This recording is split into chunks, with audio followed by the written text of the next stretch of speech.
मैं बहुत ज़्यादा काम नहीं होता मैक्सिमम अगर दिखाई होना रहेगा। हम इसे क्लोज करेंगे उतनी देर तक खाना भी तैयार हो जाएगा। आप इस सेशन के दौरान जो बात समझ में नहीं आएगी या कोई ज़हन में सवाल आता है आप कर सकते हैं, जिसका जवाब मैं दे सकूंगा दूंगा, बाकी हम मिलकर इसको हल करेंगे और आज़ादी के साथ सवाल कर सकते हैं जो भी समय है। जो मेरा टॉपिक है वो है रूल की नेमतें, जिसका खुदा के खादम ने कहा कि इसकी बड़ी ज़रूरत है, बड़ी पहचान है। तो कुरिन्थस की कलीसिया को खत लिखते हुए मुकद्दस पौलुस रसूल ने इस सवाल को उठाया और इस मसले का हल भी उनको बताया। अक्सर हम कहते हैं कि ये ज़रूर उसकी नेमतें हैं, जिसको खुदा चाहता है देता है। बाइबल मुकद्दस में भी यही लिखा हुआ है, लेकिन मुकद्दस पौलुस रसूल ही कहता है कि रूहानी नेमतों की क्या रखो, आरज़ू रखो। इससे पहले कि हम रूहानी नेमतों की तरफ बढ़ें, पाक रूह की नेमतों की तरफ बढ़ें, एक हवाला पढ़ेंगे। कुरिन्थियों के नाम पौलुस रसूल का खत है, पहला खत है, उसका 12वां बाब है। और मैं चाहूँगा बख्शिश पाकर साहब इन आयात को पढ़ेंगे। पहली 11 आयात 12वें बाब की, कुरिन्थियों के नाम पौलुस रसूल का पहला खत है, पहली 12 आयात पढ़ेंगे फिर हमारे लिए।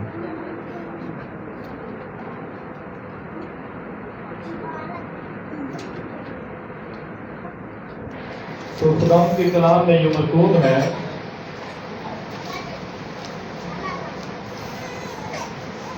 ऐ भाइयों, मैं नहीं चाहता कि तुम रूहानी नेमतों के बारे में बेखबर रहो। तुम जानते हो कि जब तुम गैर कौम थे तो गूंगे बुतों के पीछे जिस तरह कोई तुमको ले जाता था उसी तरह जाते थे। बस मैं नहीं जताता हूँ कि जो कोई खुदा के रूह की हिदायत से बोलता है वो नहीं कहता कि यीशु मलाउन है, और ना कोई रूह कुदस के बगैर कह सकता है कि यीशु खुदावंद है।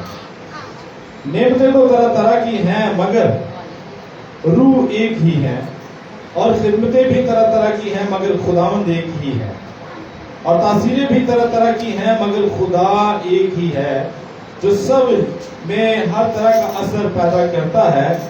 लेकिन हर शख्स में रूह का ज़हूर फायदा पहुंचाने के लिए होता है, क्योंकि एक को रूह के वसीले से हिकमत का कलाम अनायत होता है और दूसरे को उसी रूह की मर्जी के मुआफिक इल्मियत का कलाम।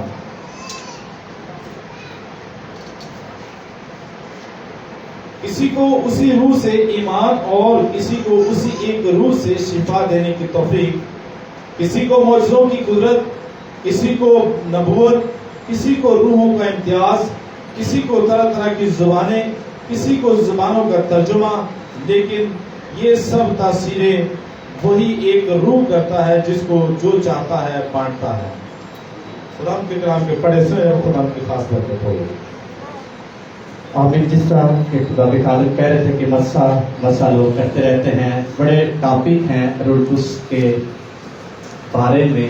रूह की शख्सियत क्या है, रूह के काम क्या है, रूह की सफात क्या है, रूह करता क्या है, रूह है क्या, इन सारी बातों के बारे में हम इस थोड़े से वक्त में नहीं जान सकते ना। ये टॉपिक है, हमारा टॉपिक है रूह की नेमतें। इससे पहले कि हम उसकी तरफ बढ़े, इस खत के बारे में जो बाइबल मुकद्दस का हिस्सा है, मुकद्दस पौलुस रसूल की तसनीफ है, इसके बारे में एक मुसन्नफ कहता है ये मुस्तनिद किताबों में बेनज़ीर है, ये बेमिसाल है, ऐसी राइटिंग कभी देखने में नहीं आई। एक शख्स जोसेफ शुगरमैन लिखता है, जो इसमें मसले पैदा किए गए हैं इस खाते में, जिस पर पौलुस रसूल बात करता है। कहते हैं हर मसला अपने अंदर बहुत सारे मौके छिपा कर रखता है जो मसाइल में नजर नहीं आते, लेकिन कामयाब लोगों की कहानियों में ऐसे लोग मिलते हैं जिन्होंने अपने मसाइल को पहचाना और उन मौक़ों की तरफ राग़िब हुए। मसले मसाइल हमारे ज़हन में होते हैं, सवाल होते हैं, लेकिन एक कामयाब शख्स जो होता है मसलों को जब देखता है तो फिर उनकी तह तक पहुंचता है। और ये ग्रंथियों के नाम पालूस रसूल खत लिखते हुए उनको रूहानी नेमतों के बारे में बताता है और उनकी दुरुस्ती करता है। इसलिए रूह कुद्स की नेमतों से पहले हमें रूह कुद्स का पता होना चाहिए। रूह कुद्स पुराने अहदनामा में क्या करता रहा है, नए अहदनामे में क्या उसका किरदार है, और नबियों की ज़िंदगी में क्या किरदार था, और आज ईमानदारों की ज़िंदगी में क्या किरदार है। जब रूह कुद्स के बारे हम देखेंगे, समझेंगे, तो फिर हम रूह कुद्स की नेमतों के बारे में भी जान सकेंगे, पहचान सकेंगे।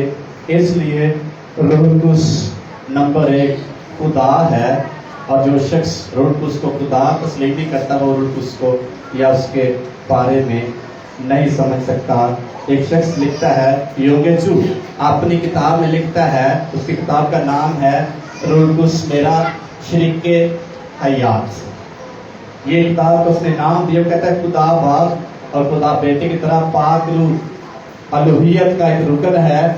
तारीखी तौर पर आरी और सुन्नी लोग जो रूह कुद्स को ऐसी कुव्वत मानते थे, समझते थे, वो कहते थे ये अज़ली खुदा की तरफ से आया है। लेकिन रासुल इत्तेकाद ईमानदार, पक्के ईमानदार जो कलीसिया में हैं, इन ग्रोहों को रद्द करते। इसलिए रूह कुद्स के बारे में अगर ईमान होगा तब उसकी नेमत, उसके काम, उसकी शख्सियत, उसकी सिफात पर ईमान रखेंगे तो हम उसके बारे में जान सकेंगे। इसलिए इन दो फिरकों को जो ईमानदार पुख्ता ईमान रखते थे, रूह कुद्स पर उन्होंने इसको रद्द कर दिया और इसको बिदअत करार दिया है।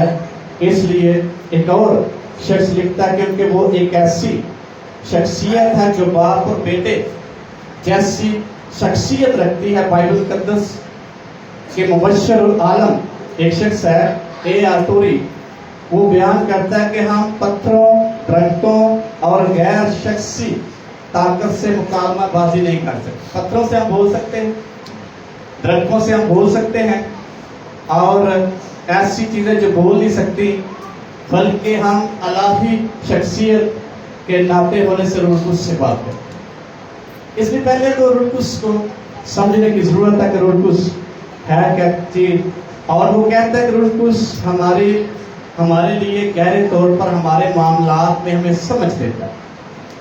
तो जब रूह कुद्स की शख्सियत को नहीं समझेंगे तो फिर हम उससे मदद हासिल नहीं कर पाएंगे। केवल कॉर्नर एक स्कॉलर है, मुसन्नफ है, और एक उर्दू की किताब हमारे पास है, मसीही तालीम की बुनियादें, वो उसमें लिखता है रूह कुद्स ऐसी शख्सियत है जो खुदा, और वो खुदा है, ईमानदारों में काम करता है, और वो खुदा की मर्जी को पूरा करने के लिए ईमानदारों में काम करता है।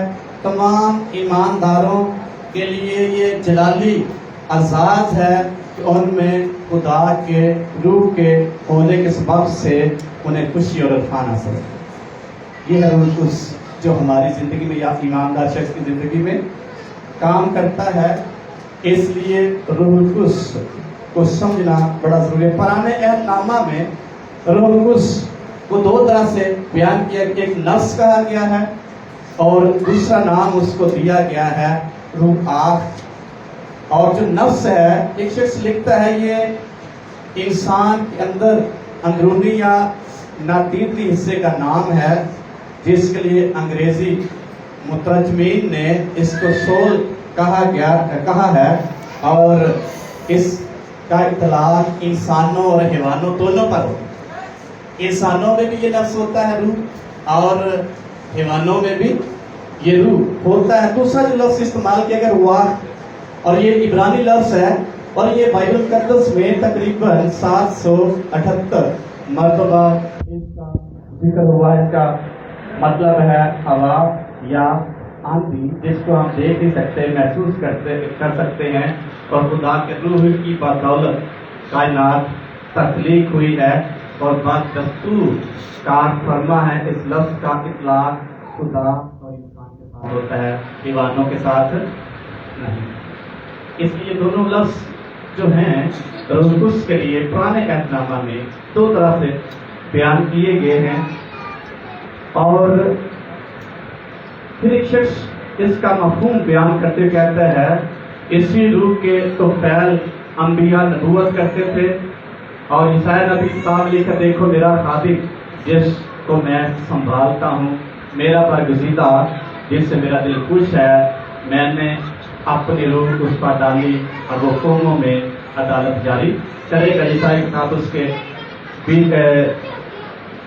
کے 43 باب کی دوسری آیت میں لکھا۔ اس لیے پرانے عہد نامہ میں روح القدس کی کیا اہمیت تھی، کیا کرتا تھا، کیا اس کی تباہ تھی، کیا کر رہا تھا۔ جب ہم نئے عہد نامہ کی طرف آتے ہیں تو روح القدس کے لیے یونانی لفظ پنوما استعمال ہوا، جس کا مفہوم بھی کم و بیش عبرانی لفظ روا کے ساتھ ساتھ ملتا ہے، اور انجیل جلیل میں اس لفظ کا استعمال مختلف طرح سے کیا گیا ہے۔